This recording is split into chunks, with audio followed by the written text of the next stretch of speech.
Good afternoon, and welcome to this episode of Bright Blue TV, in which we will be discussing, is policing broken? Dame Cressida Dick has resigned as the Metropolitan Police Commissioner, following a series of high-profile controversies under her leadership. Britain's most senior police officer conceded that she no longer had the confidence of the Mayor of London, Sadiq Khan, as he sought urgent reforms to address widespread public discontent with the Met. This has included anger over the Charing Cross station scandal, the murder of Sarah Everard by a serving police officer, and the crackdown on the vigil held in her memory, the failure of the investigation into the serial killer Stephen Port, and other scandals that have brought the Met into disrepute in recent years. These have fueled allegations of institutional racism, misogyny, and homophobia within the police, and the Met's handling of the Partygate scandal has further eroded public confidence.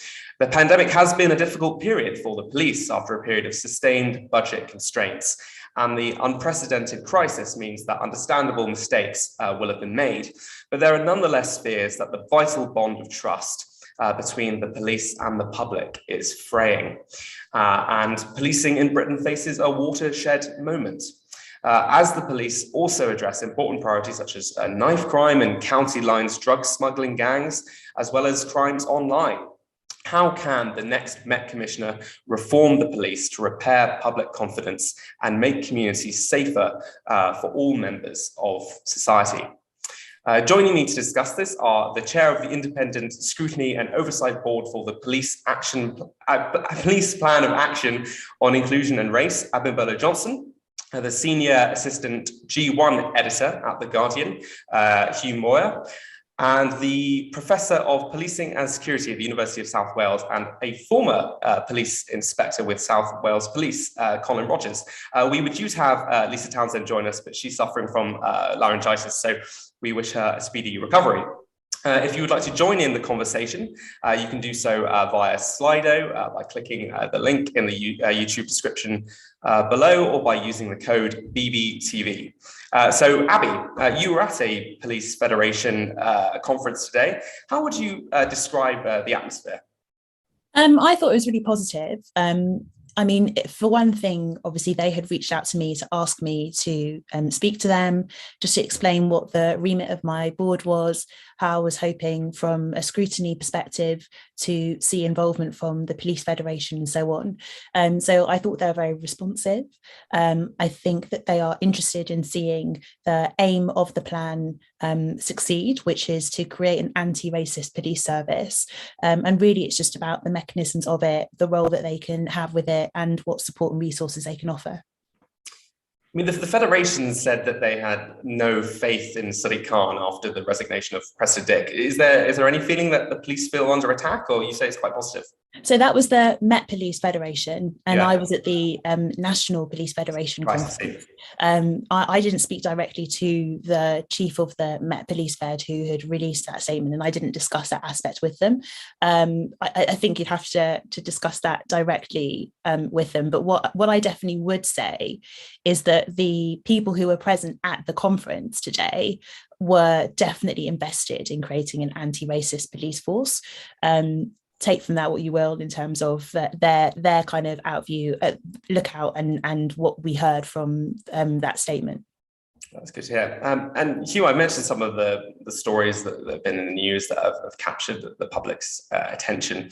How damaging do you think these stories have been for the police in the UK, particularly for trust among minority groups? I think they have been very damaging, but mainly because they chime with a public disquiet, a public unease that there already is, that they aren't getting the police service that they deserve. I think that confidence, you mentioned confidence in your intro, and I think that's absolutely crucial. We are a country that has policing by consent, and we also have policing as an underpinning for just our way of life, really. And so when people lose confidence in policing, that's really a serious thing for us. I think there are some countries where it just thought that policing is an abstract thing and you don't necessarily have to trust your policing process, but that's not how we live here. I think we do quite like the fact that we can rely on our police and that we think they're competent. And I think the point at which you move away from that is really quite damaging to our way of life. And I think we have been starting to move away from that. I think anecdotally, statistically, we are at a point where people are worried that they're not getting the kind of level of engagement that they want from the police. They're reading too many stories about scandals, about terrible the police just not doing their jobs adequately. The Port case you mentioned, the Wayne Couzens case. I think this is really having an effect, and I think that people sometimes talk about, do we need a Royal Commission? Do we need a fresh look at this all again? I think we are getting to that point, particularly in the Met. I mean, you mentioned the eruptions that there have been in the Met, and that doesn't necessarily impact on other forces, but the Met is an exemplar in a way. It's our biggest force, our most important force, and so if the Met's in trouble, it tends to taint policing across the board. Colin, do you think this is a watershed moment? This is a significant period in the history of policing in the UK? Yes, I think it is. I think I think listening to Hugh and Abby talking there, I think that there have been many watershed periods. One only has to think about the Stephen Lawrence case and the reports that came out from that to say that was a watershed period, and yet we are still talking about police and racism now, 20 odd years later. So it is a watershed period, but there does need to be a concerted effort on behalf of the police to actually try and bring the organisation back closer to the communities that they serve. And I think that is where the biggest problem lies. I sometimes think that the police play a little bit of catch up in not understanding the feelings and what's happening in communities. And if I look at social media as an example here, I mean, people run their lives through social media, yet I don't think the police fully understand the impact social media has on them as an organisation, and also how the accountability of what they do has been affected by the introduction of social media. They don't quite grasp what's happening in society. Abby, you mentioned maybe some of the reforms that might be taken. What are some of the sort of headline reforms that you've been discussing with people?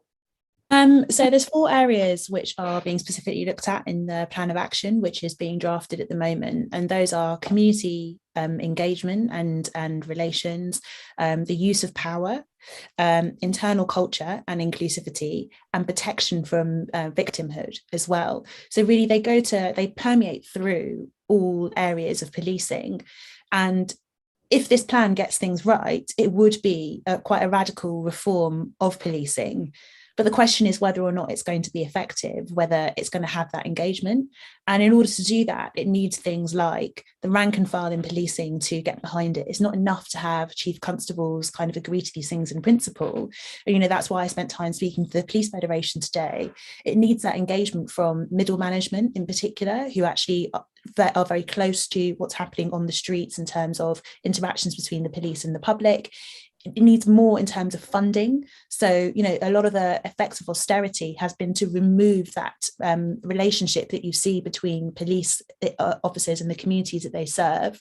It needs more in terms of clearer messaging. So, you know, obviously there's been, like you've said, these discussions around institutional racism, for example, but how many people really understand what that means? How many people really understand the provenance of it? And how many people understand how central that is to anti-racism work in terms of the focus of anti-racism work, moving away from the idea that racism is a series of intentional, active actions which are conducted by a small number of police officers, whereas actually racism is the fact that you have those matters, then they build into processes and to attitudes and stereotyping and so on, that allows the ramifications of that to reverberate through policing and to go underreported or undetected until it becomes part of the culture, and so ingrained in policing that it becomes really difficult to root out. So those are the aspects that we're really going to be looking at as a board, is do the actions that the police come up with actually deal with the perspective of attacking this at a systemic level, at an institutional level, an organizational level, or is it just concentrating on interpersonal racism, which is not sufficient? So far, from what I'm seeing, is that there is that will to engage with that. There's nervousness around the language of things like institutional racism, which I think again harks back to a lack of understanding of really the definition, not necessarily within the police, but within the public as well, with police officers feeling like if they were to adapt that language, would adopt that language, would the public really understand what they're talking about is what they say? And I just say, well, what do you explain to them? When you hear that, it's not enough just to say that people don't understand it. What are you proactively doing to explain this terminology to people? What are you proactively doing to battle the things that you see? Are you pushing back when you see that your competence is creeping into areas that are not, that the police weren't designed for, dealing with people who are mentally unwell, who have vulnerability, effectively being used to counteract the level of homelessness that we're seeing across cities and so on? I would love to see the police start to speak out against that and to say, actually, we shouldn't be dealing with these matters. You need to better fund these other areas, rather than underfunding the police and then asking the police to deal with those matters on top of that as well. We need better funding from a social welfare perspective across the board, frankly. Thinking about in particular the vigil for Sarah Everard, which attracted so much criticism for the police. Colin, I mentioned the idea of, it's been very difficult actually for the police. They've been trying to enforce these rules from above. They've been trying to enforce them properly, but also been trying to do it proportionately at the same time.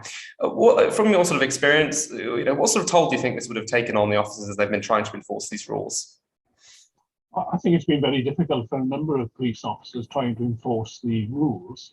I know from my own research that a lot of police officers have referred themselves as the COVID police, but they are just primarily being used to enforce the law.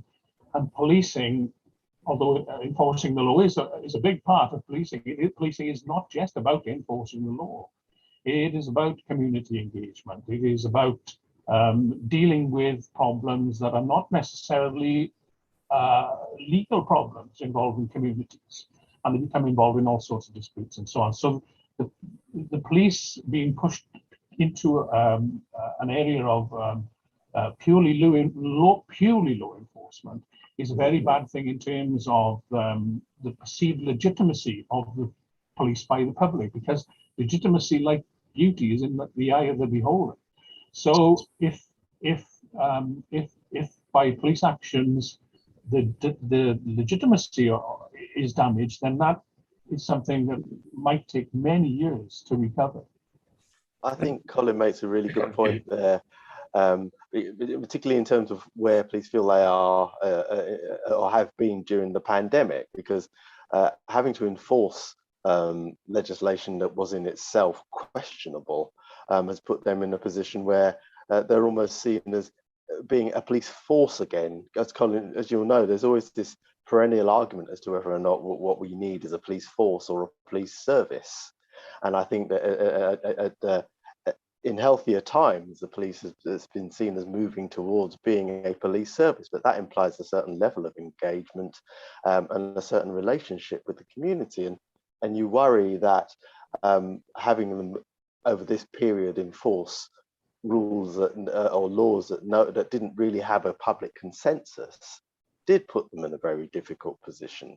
And then that exacerbated a difficulty there in any way, in that when you look at the resourcing that Abimbola mentioned, that already meant that perhaps they were kind of cutting back on what was not seen as being essential to policing.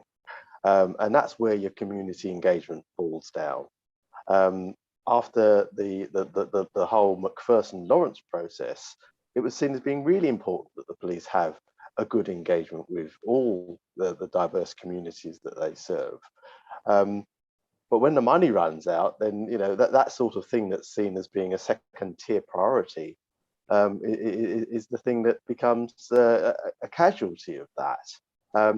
I thought Abimbola made a good point as well about institutional racism, because I'm old now. I sat actually through the Macpherson inquiry, and saw that even at that point, there were police leaders who refused to engage with the whole idea of institutional racism. And so if you have officers now who say, we don't understand it, then part of that has been a failure of leadership in helping them understand it.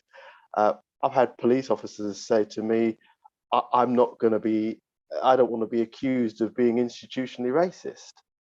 And I said, well, that's not the definition.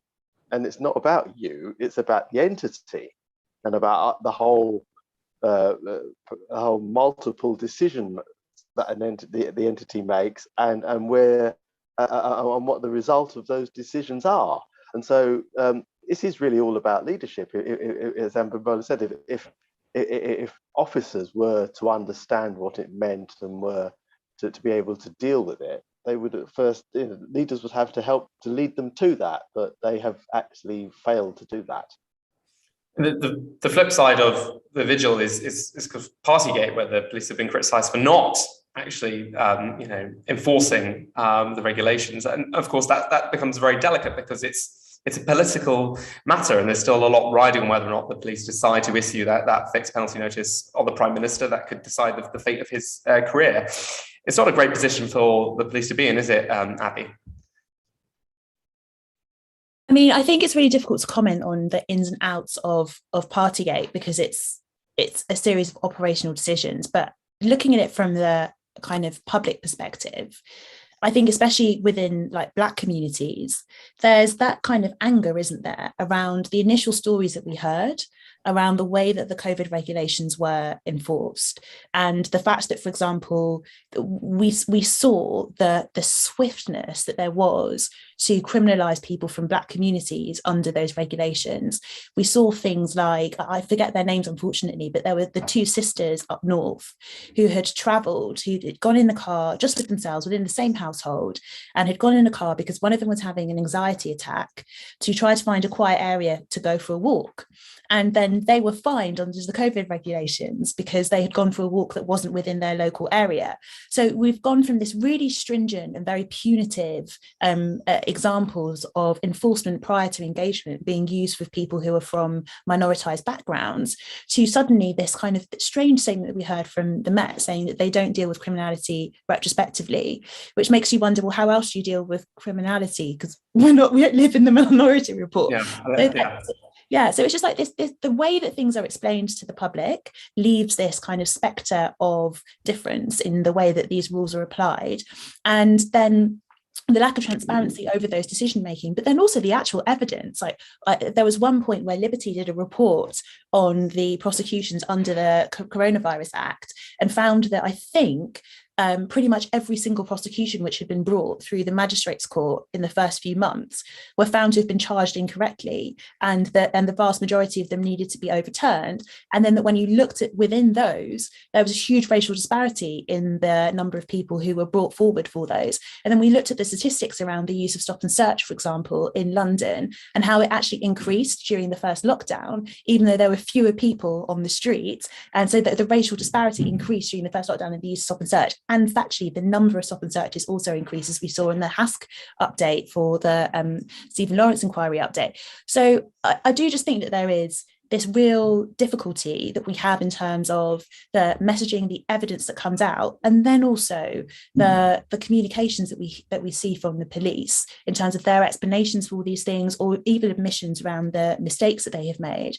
And I do need to point out, I think we should point out that although a lot of these examples concentrate very often on the Metropolitan Police, we're discussing the 43 police forces. So that early example that I gave of the two sisters, for example, were from outside of London, they were up north. And so that these are trends that we see nationally. For example, with Operation Houghton, people have concentrated on the example that was used there of the Charing Cross police station. But as I wrote in the Guardian article that Hugh actually helped to commission from me, there was the year before the IOPC had calls to write to the MPCC and to say nationally they were seeing trends where social media was being used by police officers in a way that promoted these misogynistic, homophobic, racist and so on messaging. And they asked the MPCC to please step in and to remind police officers that the way they conduct themselves in their private life is as important as their public.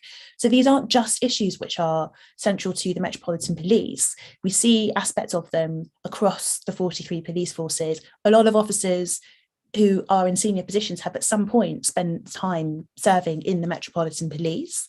And the vast majority of people from Black backgrounds live in London. So the way that the Metropolitan Police polices has a huge impact on the Black population. For example, 55% of the Black population live in London. So it's very, very important to look at all of these forces and at the Met in particular. Yes, I feel like we're already starting to run out of time, and yes, no, we mustn't be London-centric. It's all about not being that anymore, for sure. Colin, we've talked a lot about sort of the role that police officers play within communities.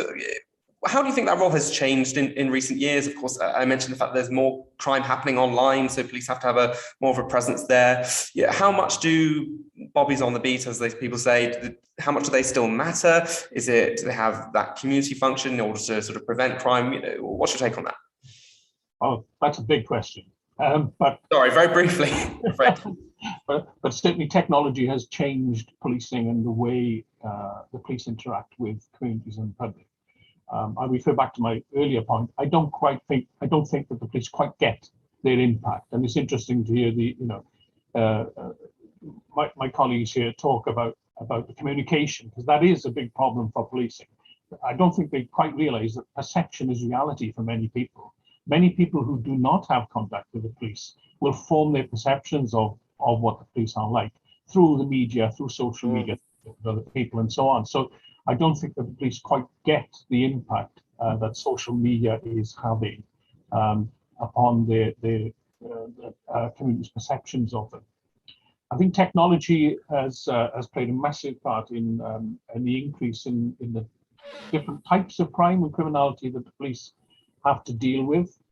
My colleagues have also mentioned here about the lack of funding of the last decade or so. And it's only recently that we've had the introduction of the extra 20,000 officers, and that will take many years for that to come through. And so there's almost been a bit of a triage having to take place in terms of what the police can do and what they should do.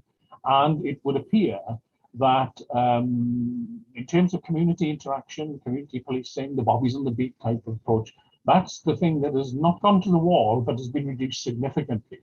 Now, when you do that, that is the reduction of a major piece of interaction between the police and the communities. And if we talk about community support, that is where that is fostered by this social interaction between police officers in public, talking to members of the public, and so on and so forth, right? So that is where I think that has been a big undermining of confidence in the police, coupled with the perceptions of the communities at large through media reporting and the social media offences that we discussed earlier here. So, the bobbies on the beat is a big problem. Maybe the future should be more of a plural type policing approach involving non-police officers, but we tried that with PCSOs, and now we see that there's been a mission creep. PCSOs are, inverted commas, quasi police officers. Instead of being eyes and ears and reassurance for communities, they're now investigating crimes. They're taking on more sort of police function. So I think that there are some big questions here that we need to address. But this certainly, I'll go back to what you asked me earlier, I do think that this is a major watershed for all forces in England and Wales, not just the Metropolitan Police. And before we come to the final question, just Hugh, Colin mentioned the 20,000 police officers. The government, of course, has touted its commitment to law and order, and it's talked about things like equipping more police officers with tasers, but also body cams, things like that. Do you think the government has the right priorities now? Do you think their policies will make things better? I think more police officers is a good thing. I'm not sure. I suppose for their protection, the tasers may be a good thing, but a lot of it is attitudinal. I think what Colin describes as an era in which the kind of that pernicious phrase "best value" has kind of crept into policing. In that you will talk to some police officers or some police leaders who will say, "Why would I put a bobby on the beat? They're not going to catch anyone that way," and that would imply that their sole function or their priority is just catching people. But actually they do a job just by talking to people and just by being there and providing a community reassurance. And so I think that when we think about what's going to happen with policing, I think we have to think about what we actually expect from policing. If it is going to continue to provide that underpinning of reassurance, so our society can continue as we want it to be. Perhaps just pounds, shillings, and pence evaluations of the value of what the police do is not the way forward, and we're going to have to think about what they do. In London, in particular, I've never known so many police officers. Well, no, not since I was a teenager have I seen so many police officers in vans driving up and down high streets, and I don't want that. I'd rather see a police officer at the end of my street or walking down my high street engaging. And I think that in terms of the public perception of them, that would do a great deal to improving the situation. This all been very interesting. I'm going to jump to my final question now, which is that the Met was founded by Sir Robert Peel. He would eventually become the first Conservative Prime Minister. His cane is still in the window if you go to New Scotland Yard. So I'll start with you, Abby. What would a renewal of Peelian principles for the 21st century look like?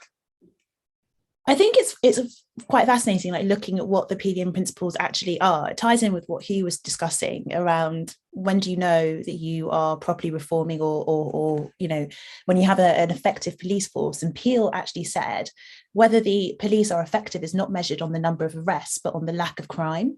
And above all else, an effective authority figure knows trust and accountability are paramount.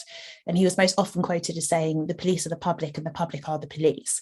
So I think a reform of the police alongside those principles, I mean, I have more to say about Peel and so on, which we would have to discuss at another time, but taking those words on the face of it, if that really is the aim, then we would need to see like a radical overhaul of policing, wouldn't we? We'd need to see better funding in other institutions as well, so that we can reduce the scope of police officers and their work.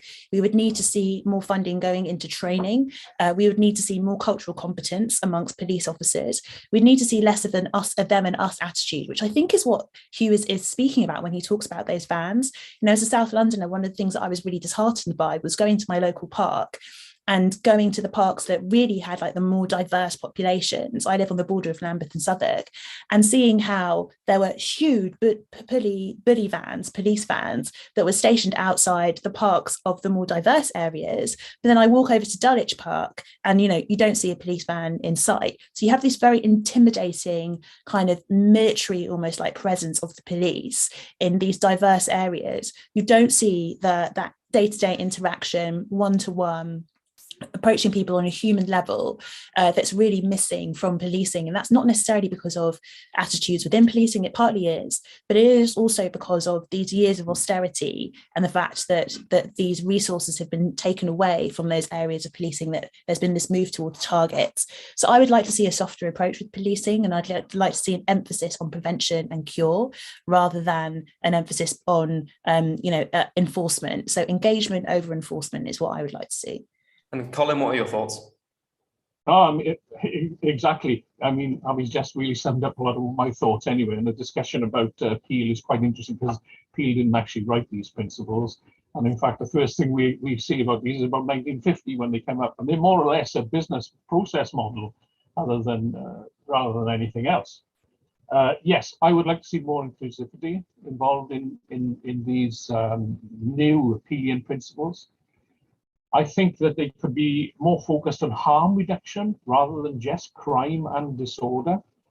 I'd also like to see more inclusion of partnership working with policing, which so the golden age of community safety partnerships has passed us now, but I'd like to see a reintroduction of that. I think that when the police work closer with community agencies, they achieve more, they reduce crime and disorder and increase public confidence.